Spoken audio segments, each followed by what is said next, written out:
Bonjour, bonjour. Je suis Victoire. Donc un petit sujet aujourd'hui parce que j'ai vu donc une vidéo, un live, qui était extrêmement intéressant. C'était, je pense que tout le monde a remarqué euh, quand on est dans ces histoires, dans son histoire très négative, à quel point autour de nous les gens étaient pratiquement indifférents en fait. Ils étaient indifférents, mais on se posait la question pourquoi? Pourquoi ils étaient aussi autant indifférents, les gens? Et on se demandait, ben, mince, il faut que ça leur tombe dessus quand même pour qu'ils prennent conscience des choses.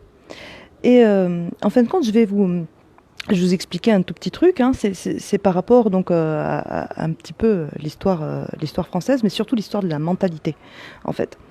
Et donc si on prend l'origine, hein, l'origine caractérielle du français, donc qui puise généralement son trait de caractère hein, de sa mentalité, surtout par rapport à son histoire, mais aussi par rapport à sa culture religieuse. Donc initialement, culture religieuse, c'était chrétien catholique.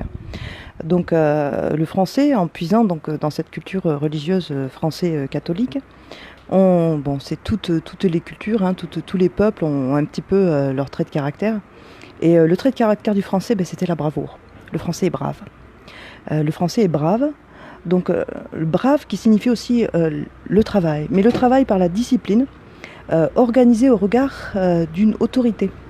Et cette autorité, généralement, elle était respectée parce qu'elle était sélectionnée sur ses connaissances et son savoir. En fait, voilà. Donc le respect à l'autorité, c'était surtout dû justement aux connaissances et au savoir. Savoir et connaissances qui étaient logiquement transmis. Et aujourd'hui, on le voit, le savoir et la connaissance, eh bien, on se le garde pour soi.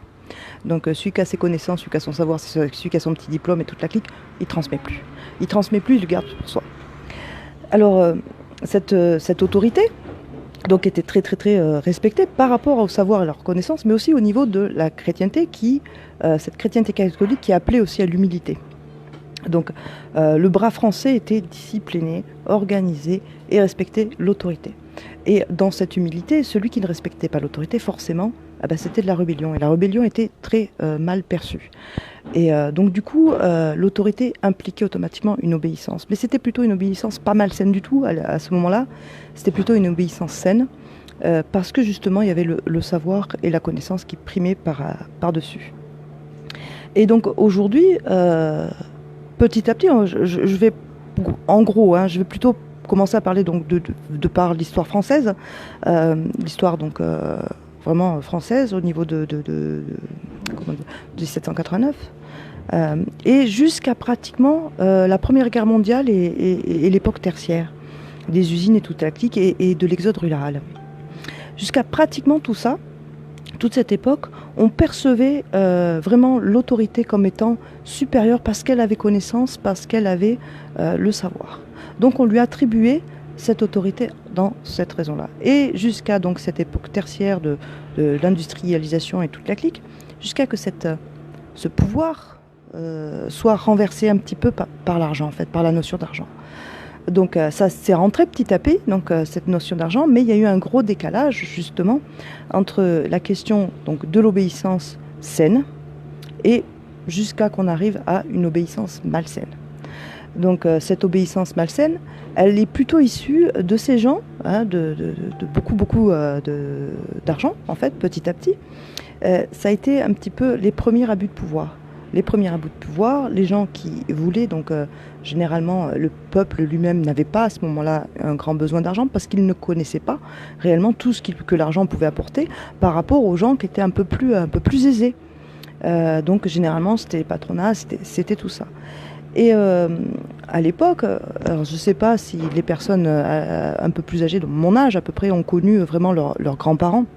Mon âge, à peu près 40, 50 ans, ont connu leurs grands-parents. Moi, j'avais par exemple des personnes âgées, quand j'étais petite, dans mon quartier. Donc ces personnes âgées étaient extrêmement, cultivées. Elles étaient cultivées, elles m'apprenaient beaucoup de choses. Et c'est de là aussi que j'ai vu beaucoup leur bravoure. Hein. Leur bravoure et justement leur obéissance, justement leur discipline.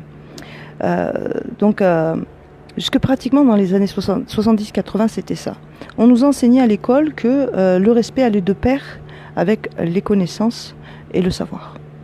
Aujourd'hui, ce respect ou cette autorité, comme je vous l'ai dit, est devenue malsaine. Parce que maintenant, l'école a donné cette autorité aux gens qui avaient des diplômes, mais les diplômes aujourd'hui ne sont plus du tout perçus comme étant des connaissances et des savoirs. Les diplômes aujourd'hui sont acquis juste pour avoir un salaire assez élevé pour rentabiliser la société. Donc les gens aujourd'hui, on a des gens complètement crétins qui sont diplômés, qui sont parfois même médecins, pratiquement, ils ont avalé du par cœur et ils ont une autorité et un pouvoir qu'ils ne devraient même pas avoir. Alors que ce soit des médecins, parfois des écoles, des professeurs d'école, parfois c'est des directeurs, parfois c'est ce genre de personnes qui vraiment ne méritent même pas leur statut ou leur diplôme, en quelque sorte. Donc cette autorité malsaine, c'est petit à petit, quand on avait un travail, donc petit à petit a été cadré. Et la personne, donc le français brave et humble, lui, il n'a pas changé dans sa bravoure et dans son humilité. Et donc il s'est plié petit à petit. Donc à chaque fois qu'il y avait ces abus d'autorité, ils n'étaient pas perçus réellement comme des abus d'autorité. Ça leur passait pas par la tête en fait, que ce soit un abus d'autorité. Ça leur passait pas par la tête. Et il y avait à un moment donné, à cette époque de prémices, les prémices de l'industrialisation, des patrons qui mettaient la main à la pâte. Ils n'étaient pas dans les bureaux à les juger et à les critiquer. Non, c'était ça. Aujourd'hui, on est plutôt dans constamment le rentabilisation. Et pour faire un profit, mais nickel, on clone, on rentabilise, on fait des procédures, on fait tout ça pour justement que personne ne dévie justement de cette autorité. Et du coup, on est carrément arrivé à rentabiliser l'être humain.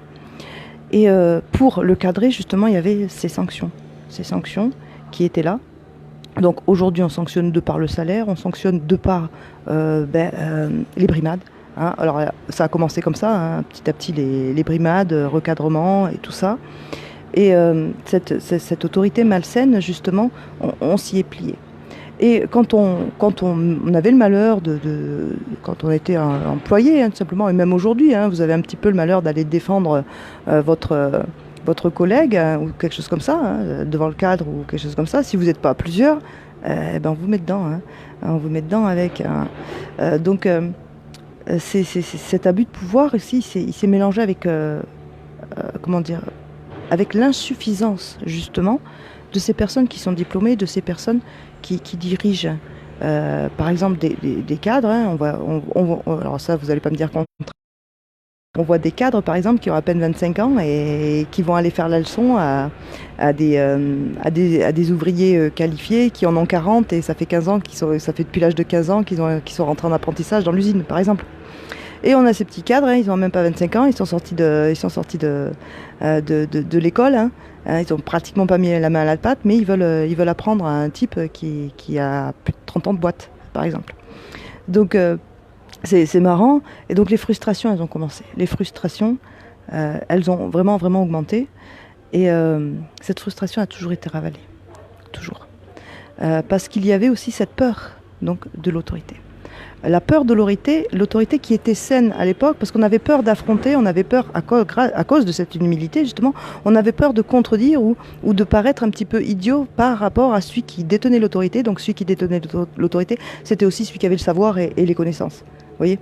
Donc il y a eu ce décalage. Donc cette peur de l'autorité, elle était saine à l'époque, et maintenant elle est devenue malsaine.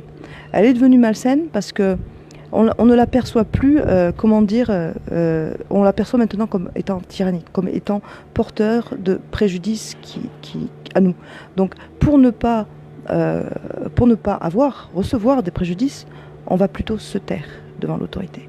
Et quand on voit complètement toutes ces injustices qu'on voit autour de nous, la peur encore s'installe.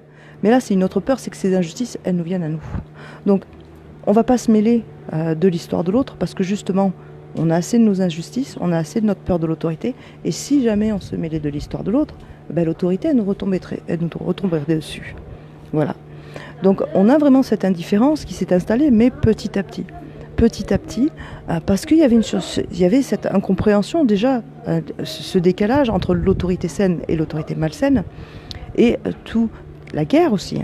Il y a eu beaucoup entre-temps, hein, il y a eu la Première Guerre et la Seconde Guerre mondiale, qui a vraiment bouleversé tout ce, on va dire, cette chrétienté catholique. C'est pratiquement à partir de là que ça a été bouleversé, et qui a laissé place justement à cette autorité connaissance et tout ça, mais qui n'est plus aujourd'hui autorité connaissance. Et donc on le voit très bien, ces gens-là sont totalement vides, vides de culture. Ils ont pratiquement formaté. Donc quand on voit les ministres et tout ça, ils ont des cours, d'oratoire et toute la clique, et on leur donne pratiquement le contenu à dire dedans, mais il n'y a aucune réflexion réellement personnelle et intellectuelle, aucune. Donc aujourd'hui, j'ai lu dans une petite publication, une maîtresse d'école qui justement dans son cours, elle faisait un cours d'oratoire à des élèves de 20 ans, hein, c'était des BTS quand même. Et elle leur faisait donc cours d'oratoire, elle enlevait son masque et elle leur avait carrément dit, donc apparemment, s'il y en a qui veulent enlever leur masque, ils peuvent les enlever, mais s'il y en a qui ne veulent pas, ils ne l'enlèvent pas. Et dans ses élèves, il n'y en a eu pratiquement que 3 qui ont enlevé leur masque. Elle posait la question, quoi. Mais est-ce que vous êtes malade ? Et les élèves ont répondu apparemment bêtement, pour tous ceux qui ont gardé leur masque, on ne sait pas. Et comment ne pas savoir si on est malade ou pas ? Donc on est quand même conscient de notre propre corps, on est quand même conscient de si on a un rhume ou quelque chose comme ça, si on est malade, si on est fiévreux, ou on est quand même conscient. Donc ces élèves sont tellement formatés, mais aussi à obéir à cette autorité, et cette autorité qu'on a montrée comme quelqu'un de diplômé. C'est diplômé, donc ferme ta gueule, quoi. C'est ça. Ça a un grade supérieur, ça a de l'argent supérieur à toi, ça gagne mieux sa vie que toi, donc toi t'es rien. Et c'est un peu ça, comment les choses nous ont été montrées. Et aujourd'hui, ces élèves ne sont plus du tout capables, comme beaucoup de gens entre nous, ne sont plus du tout capables de réflexion. Réflexion personnelle, hein, c'est-à-dire on observe notre environnement, on voit et on se fait nous-mêmes notre propre déduction. Donc aujourd'hui, on est dicté. Aujourd'hui, on est dicté, formaté pour obéir, et la personne qui n'obéit pas, forcément, elle va avoir la peur de la sanction, tout simplement. Et la personne qui va aller se mêler de l'autorité qui va aller chercher un petit peu des histoires à quelqu'un d'autre, non, il ne faut pas s'en mêler. Faut pas s'en mêler parce que l'autorité, elle va nous retomber dessus après. Donc il y a beaucoup, il y a ce besoin, hein, cet espoir, hein, qu'ont le monde entier, c'est de vivre bien aussi. Le fait de vivre bien, de vouloir vivre constamment bien, on ferme les écoutilles. C'est-à-dire qu'on reste dans notre monde, nous on est bien. Tant que moi je suis bien, tant que je suis bien avec ma famille, rien ne me touche et rien ne me concerne. C'est un petit peu ça. Donc moi maintenant je vous ai donné une idée, hein. Vous pouvez aussi vous-même vous donner votre propre idée de pourquoi cette indifférence et pourquoi cette peur de l'autorité. Parce que c'est ça en fait qui joue le plus. Donc c'est pas la peur vraiment de la santé ou des trucs comme ça, parce qu'on le voit autour de nous qu'on n'a pas beaucoup de malades qui meurent ou des trucs comme ça. Mais la peur de l'autorité, elle est là. La peur d'être sanctionné, elle est là. Et la peur de ne plus, parce qu'on va être sanctionné, la peur de ne plus pouvoir vivre correctement. Mais là, il faut maintenant ouvrir les yeux. Donc cette peur de ne plus pouvoir vivre correctement va justement faire qu'on ne va pas vivre correctement du tout. Va justement faire qu'on ne pourra plus jamais vivre et penser comme on le voudrait. On ne pourra plus jamais faire ça. Donc, comme j'ai dit dans une dernière vidéo, il ne suffit pas d'avoir peur. Il ne suffit pas de dire qu'il ne faut pas avoir peur, que ça ne marche pas comme ça. Et il ne suffit pas de dire, faut vraiment se recentrer sur toi, il faut vraiment commencer à pouvoir réfléchir de soi-même et cesser de voir un petit peu les... c'est toutes les gens qui discutent entre eux. Hein, et cesser d'écouter. Même moi, m'écoutez pas. Franchement, m'écoutez pas. Quand je dis m'écoutez pas, prenez pas vraiment en considération ce que je dis. Juste une oreille, mais composez vraiment, faites-vous votre propre idée. Votre propre idée de tout ce qui se passe dans ce monde et autour de vous. Moi, je vous en donne une, c'est la mienne, mais ce qui est impératif, c'est que vous fassiez la vôtre. C'est que vous donniez, vous, des explications, parce que chacun dans son histoire, n'a pas forcément toutes les réponses. Et c'est pas la vérité qu'il faut vraiment chercher dans son histoire personnelle. Mais il y a une chose qu'il faut se donner, c'est des réponses valables. Des réponses valables, pourquoi? Pour nous, pour que nous puissions avancer. Voilà, parce que les vérités, on nous les donnera pas. On nous les donnera pas. Des réponses valables, mais qui soient valables pour vous, dans votre propre histoire, pour justement continuer à avancer et faire votre propre réflexion. Merci beaucoup. J'espère que j'étais un petit peu claire. Il y a tellement de choses à dire là-dessus que vraiment j'ai très résumé, j'ai pas étayé du tout. Donc on aurait pu partir bien plus profondément. Mais sachez que le français, lui, il est brave. Merci. Au revoir.